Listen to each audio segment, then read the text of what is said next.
नारायण राणे पण का झाले तर अन्याय झाला, अत्याचार झाला म्हणून ते शिवसेनेतून बाजूला झाले। त्या नारायण राणेंना मला प्रश्न विचारायचा आहे, कोकणामध्ये तुमची सत्ता आणि संपत्ती आणि सगळं साम्राज्य उभं करताना तुम्ही सुद्धा दोन्ही मुलांना पुन्हा सत्ता केंद्रामध्ये आणलं आणि आमदार खासदार म्हणून त्यांना बनवलं, मग तुम्ही काय एका कार्यकर्त्याचा विचार केला नाही। त्यानंतर तिसरं आता गेलेले आहेत ते आपल्याकडून त्यांनी संपूर्ण महाराष्ट्र तुम्हीच म्हणा दाढीवाली, तर ही जी लोक आहेत अन्याय होतो। नगर विकास खात्यासारखं महत्वाचं खाते ज्या मुख्यमंत्र्यांनी दोन मुख्यमंत्री स्वतः ते मुख्यमंत्री दाढीवाले असताना सुद्धा त्यांनी नगर विकास खातं कुणाकडे दिलं नाही। पण शिवसेनेचे पक्षप्रमुख माननीय उद्धव साहेब ज्या वेळेला मुख्यमंत्री होते त्यांनी ते नगर विकास खात्यासह राज्यातली महत्वाची खाती आपल्याकडे न ठेवता आपल्या सगळ्या शिलेदारांना वाटून टाकली। का तर हे शिलेदार माझ्या जनसामान्य लोकांचं काम करतील, त्यांच्याविषयी आस्था आपुलकी बाळगतील आणि माझ्या या गोरगरीब लोकांची जास्तीत जास्त कामं होतील।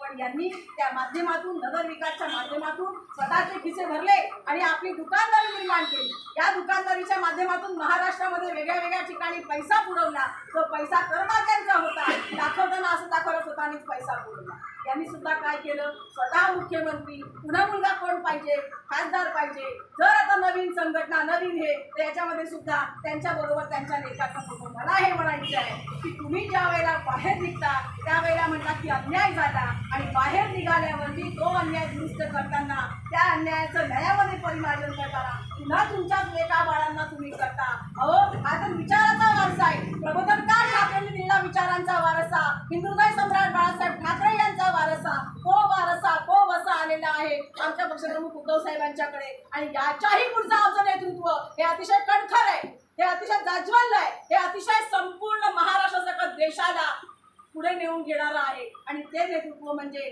सन्माननीय आदित्यसाहेब ठाकरे। महाराष्ट्राच्या राजकारणात सगळ्या राजकारण्यांनी या वयाचा मला एकही उन्नत करून दाखवावा, त्याचा संपूर्णपणे अभ्यास आहे। तो अभ्यास आमच्या मुंबई महानगरपालिकेचा असेल, तो अभ्यास आमच्या ग्रामीण महाराष्ट्राचा असेल, तो अभ्यास आमच्या शेतकऱ्यांचा असेल, कष्टकऱ्यांचा असेल, सामान्य माणसाचा असेल, प्रत्येकाच्या संदर्भात कळवळा घेऊन निघालेलं हे आमचं तरुण नेतृत्व।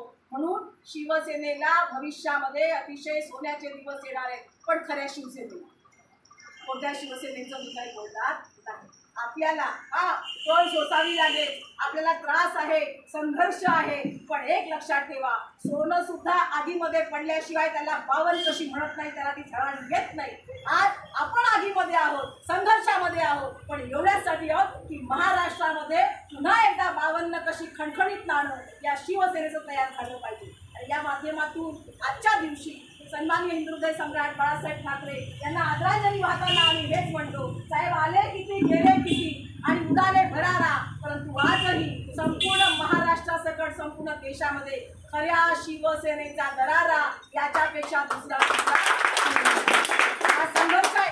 पण संघर्षातून वाटचाल करताना हा शिवसैनिक अधिक कडक होईल, हा शिवसैनिक अधिक निष्ठावान होईल, हा शिवसैनिक काळजाला घेऊन काम करणार नाही। जो काही दुरावा मधल्या काळामध्ये झाला तो दुरावा एकमेकाच्या मनामध्ये न निर्माण होता। त्या ज्येष्ठांनी शिवसेनेसाठी अतिशय हलाखीचे दिवस त्या काळात भोगले। आज सुटीचे दिवस आल्यानंतर पुन्हा त्याच हलाखीच्या दिवसामध्ये काम करायला लागतंय।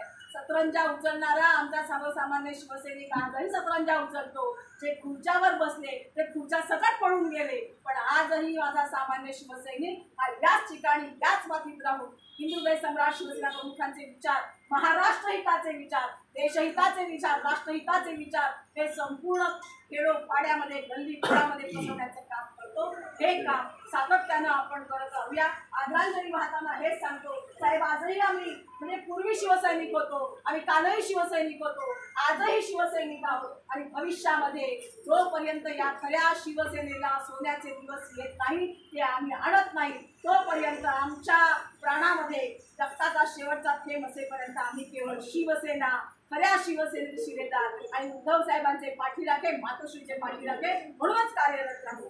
येणारे येतील, कदाचित वेगळ्या आशेने अपेक्षेने येतील। आपण सगळ्यांनी पाहिलं महाविकास आघाडीला लोकसभेमध्ये यश मिळालं, त्यानंतर किती लोकांची गर्दी आपल्या या संपूर्ण शिवसेनेकडे आली आणि जशी महायुतीला विधानसभेमध्ये यश मिळालं त्याबरोबर लगेच ओहोटी सुरू झाली। समुद्राला भरती आणि ओहोटी हा नित्याचा नियम आहे। राजकारणामध्ये अशा गोष्टी होत राहतात, पण जे सत्वाने चिटकून राहतात, सत्वाने त्याच ठिकाणी राहतात, इतिहास त्यांची नोंद ठेवतो. गद्दारांना गद्दार म्हणून जातं आणि आपण निष्ठावान म्हणून ताठ मान करून भविष्यामध्ये येणाऱ्या पिढ्या सुद्धा आपला विचार करतील. या कार्यक्रमाच्या निमित्तानं मला वाटतं 11 वाजता हा कार्यक्रम या ठिकाणी झाला असला तरी फळवाटपाचा कार्यक्रम त्याच्याही पूर्वी आपला झालेला आहे. सामाजिक बांधिलकी जपत वाडेकरांनी सातत्याने गेले अनेक वर्ष हा कार्यक्रम आपण या भागामध्ये करतो. विशेषतः फळवाटपाचा कार्यक्रम ग्रामीण रुग्णालयामध्ये करणं असेल किंवा सामाजिक उपक्रम, कारण आम्ही